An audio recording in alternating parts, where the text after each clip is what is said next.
What's up, YouTube? It's Josh, FJ55 Iron Pig. Thank you, as always, for clicking on that video. I appreciate it. And as always, I really hope that some of the stuff we talk about here on my channel actually benefits you in some way, or you find entertaining for one reason or another. I already opened this package, so it's not an unboxing or an unpackaging. I just kind of want to show you what I got from a fellow YouTuber. Someone I haven't been subscribed to a whole heck of a long time, but he has a lot of good content on his channel. Guns, knives, a little bit of preparedness, and not in the psycho prepper type of thing, like wishes the world to come to an end. From what I can tell from his videos, he's an all-around good dude. And I highly recommend you go ahead and sub to his channel. He's got a cool channel name too, in my opinion. It's 504 Dirt Dart.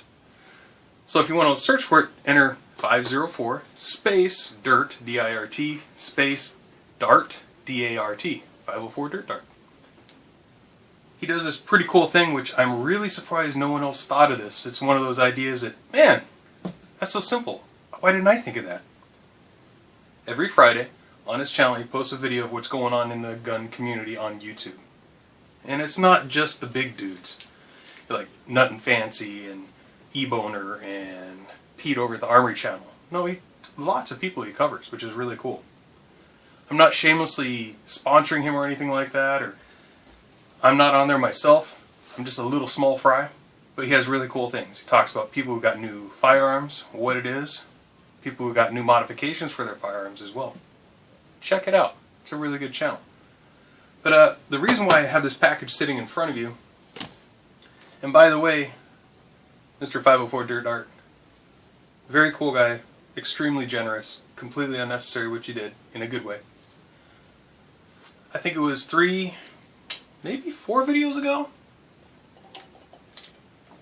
Yeah, I guess it was around 4 videos ago. Another cool idea, by the way, was his drawer of shame. Everyone's got a box, a drawer, a bag of shame. Essentially what he's saying is, I'm showing you some of the stuff I bought over the years. It's not necessarily crap gear and equipment. It just did not work for me.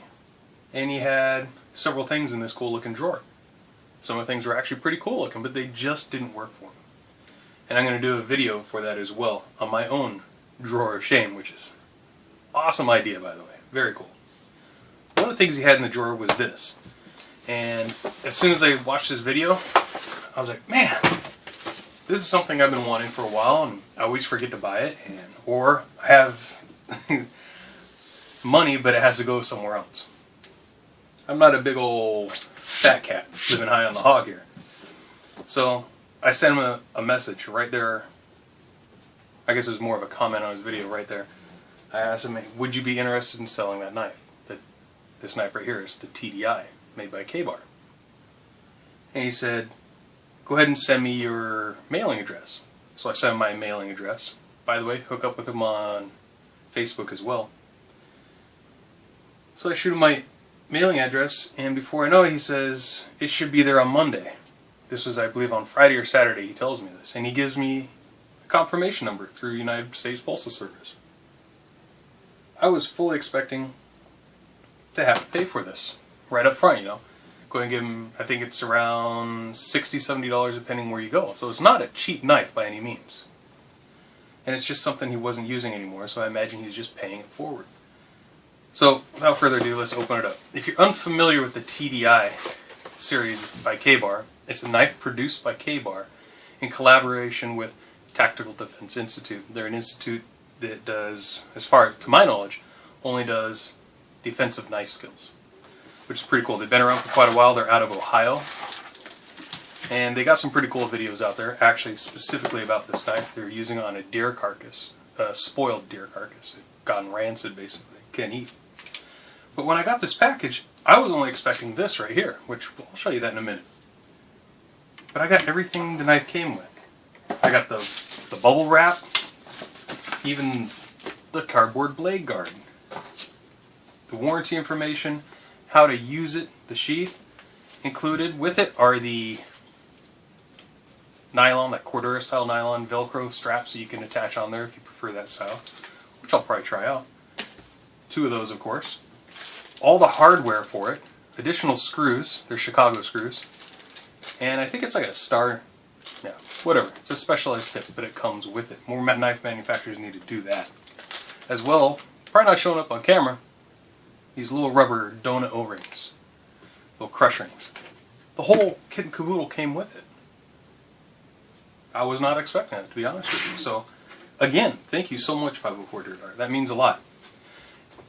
And what you get with the knife, this is the large version. They make a small, here, put it up against the grain, it'd be easier to see.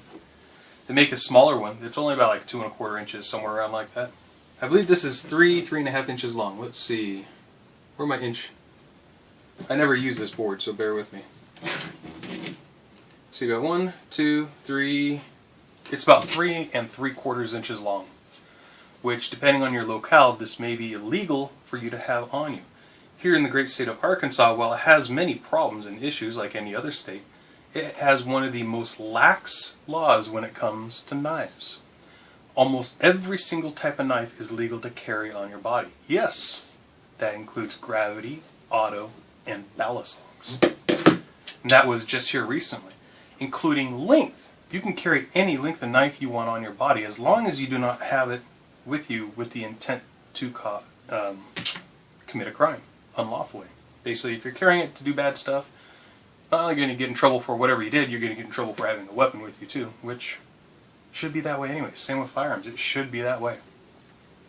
Enough grandstanding. The sheath it comes with. Keep in mind, this isn't a terribly expensive knife. I think the smaller version is around 40, 50 bucks, which is really an ideal one if you're concerned about size. The handle is only about right here. It's much smaller, easier to conceal, and of course lighter. And then they also have the K-Bar LDK. It's this little tiny one, really small, and it's got a skeleton frame handle. LDK stands for, I believe, last ditch knife. Basically, all 3 of these knives are your last ditch knife. It's a law enforcement, if you want to call it knife, military, that if for some reason you cannot get to your primary or secondary firearm, this bad boy comes out to help and hopefully get the aggressor away from you. Yeah, it's a really cool design. This is considered generally a boomerang knife, if you can tell. It's in the shape of a boomerang. It's a, I believe that's called drop point or clip point. I apologize, I'm not really great at it. I believe it's a drop point because it drops down. It's not a straight out like this.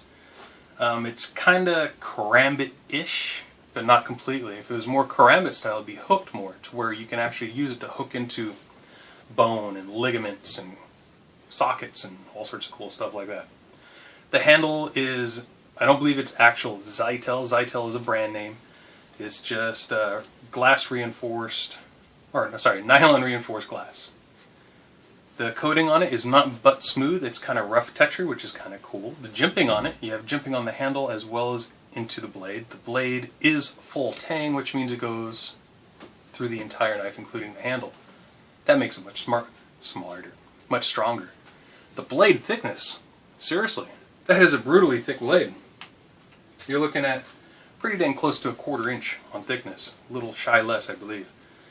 And it feels substantial in your hand. When you hold it, has an actual finger cut out on both sides, lefty or righty, it doesn't matter. You're supposed to choke up on it. The choil here, they make 2 versions of this blade, specifically to one thing. This is the original version. There's another one that has a little notch cut out right here. And some aftermarket holster, I'm sorry, everyone's calling these holsters. It's not a holster, it's a sheath. Aftermarket sheath manufacturers, you'll want to specify whether you have this notch or not, because it makes a difference when it comes to this. The scales, or your handle if you will, they are removable, once again, with the tool. That's awesome that's included in there. So you can completely take these off if you like a more minimalist approach. You could take, I imagine, one side off and leave one side on. I don't know, I have not tried that. That way the part that's against your body would be off. But it's not so rough that it hurts your skin on your body. I've been carrying this all day, by the way, on both sides, and it's not too bad. I'm going to adjust some things on here so the retention of the sheath is much better. But yeah, that's that in a nutshell. I believe it's AUS 8 steel. I do not remember. I don't believe it says it on the box necessarily, does it? No. If you're a person that's all about American made and you own absolutely nothing that's not American made, which I highly doubt, this is not made in America, like many things. This is actually made in Taiwan. It doesn't mean it's crappy material. The exact model number on that is the 1482. That means it's the large. I don't know all the model numbers, but blade styles, you have the plain edge, which means it's a solid edge all the way through. You have the combo edge, which is half plain, like it is right here, and the other half is serrated. And that is called, I believe they call it the hybrid blade with K-bar. And the other one is the full serration. The serrations look pretty gnarly. They look like they could get jammed up pretty well as well. But I love the plain edge like that. I'm not going to be using this, or at least I'll say I'm not going to be using this for work necessarily. I'll try it out. I've already cut a couple things with it. It works quite well. The blade is pretty sharp, actually, straight out of the box. It doesn't look like it's been touched up, really. And I'd say it's a darn good blade. It's thick. An AUS 8 or whichever number designation it is, it should be fairly easy to sharpen it and hard enough to keep a good edge. Now keep in mind a knife like this is primarily for self-defense, and it's going to be sitting in its holster. And as far as holsters go, this is not the best holster in the world. But, and a big but included with that, a big old booty, it's a free holster. It's pancake style, which means it's two separate sheets of Kydex or whatever they're using here, plastic, sandwiched together, riveted, and these are pass-through rivets, they're hollow, so you can take your screw sets and you can move your clip. This is your run-of-the-mill belt clip, and this is one of the biggest complaints about this, is that it's not very strong. Yes, it's tempered steel, but you catch it on something that's going to be bent out, and it's going to be darn near to impossible to get back to where it's supposed to go. Now, I have seen videos online without changing out the sheath where they break this clip off, they cut it off right there, we go back and forth, it snaps off, and they attach the small tech lock. The small tech lock supposedly lines up perfectly with these. It's going to be a little bit thicker, but if you like tech lock systems, you're in business. This is a fully ambidextrous knife, okay? Not just the blade and the handle, to where you can do reverse grip as well. You can go ahead and switch it over to your left hand. And it's meant, I guess, primarily to be held, kind of like a pistol grip.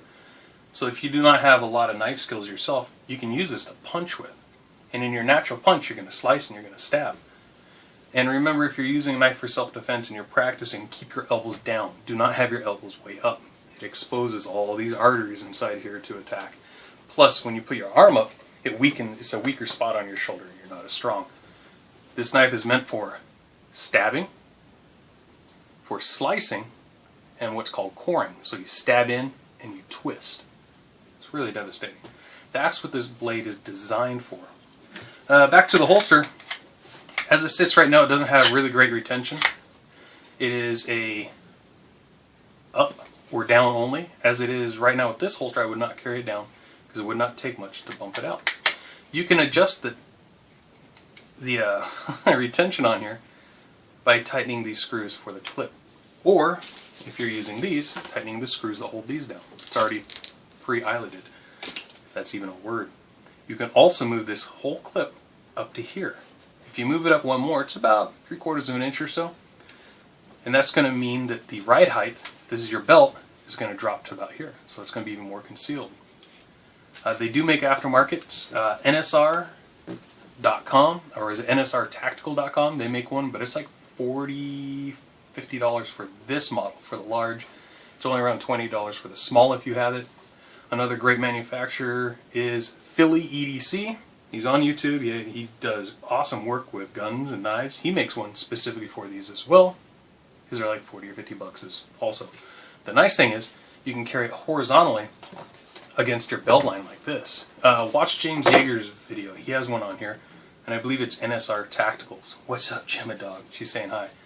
And he shows how he carries his on the weak side, and that way he can either grab it with his left hand like this and come out, which is very samurai-esque if you carry it on the horizontal pattern, because samurais, with their samurai swords, whether it's the wakizashi or the katana or the...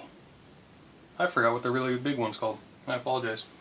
When you grab it, the first stroke you make, the upstroke, is meant to kill, to actually impact. It's not all fancy and everything. Every move has a purpose. And that's what you can do with this as well, being on your weak side. So if you're right-handed, it'd be on your left-hand side. Or you'll be able to reach around with your right hand and grab it. And you could also come out like so. It's really some good thought that went into this blade. I think I've heard that it's at a 15-degree angle right here. The actual blade itself, from the handle, it's at 15 degrees. I've only heard that, I haven't checked it out myself.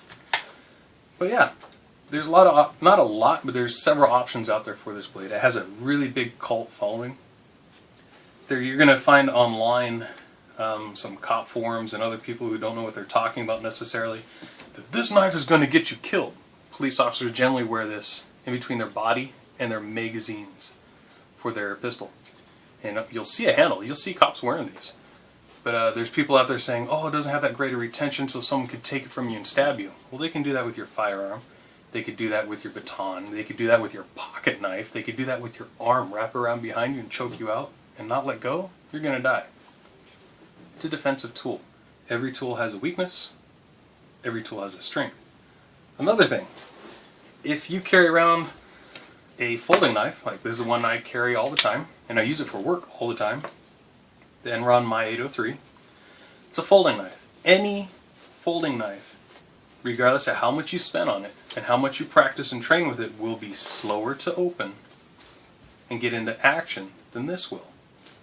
They say something, let's see if I can get it right. The person who is the slowest at bringing this out, the TDI out, will still be faster than the fastest person deploying a folding blade. And that's true, because when you deploy this, all you do is pull it out and you're ready to go immediately. Under pressure, under adrenaline, under stress, it's easier to deploy that because there's only one motion. You grab it, two motions, grab it and pull it. Sadly, no matter how much you train, when you pull this out of your pocket, you got to grip it, pull it out, deploy the blade, and then do whatever you're going to do. There's more steps. And when you're under stress, all these little bits you're doing, all these little changes you're making in your hand to get that into action are called fine motor skills. And sadly, when the crap hits the fan, now I'm not talking about world domination or anything, I'm talking about just one-on-one, your fine motor skills, they're out the door. Your hands become big old meat puppets, and so the less crap you have to do, the better your odds are. I'm not saying this knife will make you win, or any fixed blade will. It takes practice, and it takes a whole lot of luck. So yeah, that's kind of my really short, if you will, first impressions of the TDI. Again, 504 Dirt Dart, go check him out, he's awesome. And I got to think of something I want to do to give to you, Mr. Dirt Dart, because this was completely unexpected and extremely generous and extremely nice of you, and it shows a lot about your character as well. I always like watching your videos, but you know what? Like you even more, man. You can have my bud. If I had Budweiser here, I'd definitely give you a few beers. So thanks for watching. If you guys have any questions on the Bar TDI, or anything for that matter, throw it down below. Questions, comments, smart remarks, you know, I'm open to those. Thanks for watching, guys, and be safe.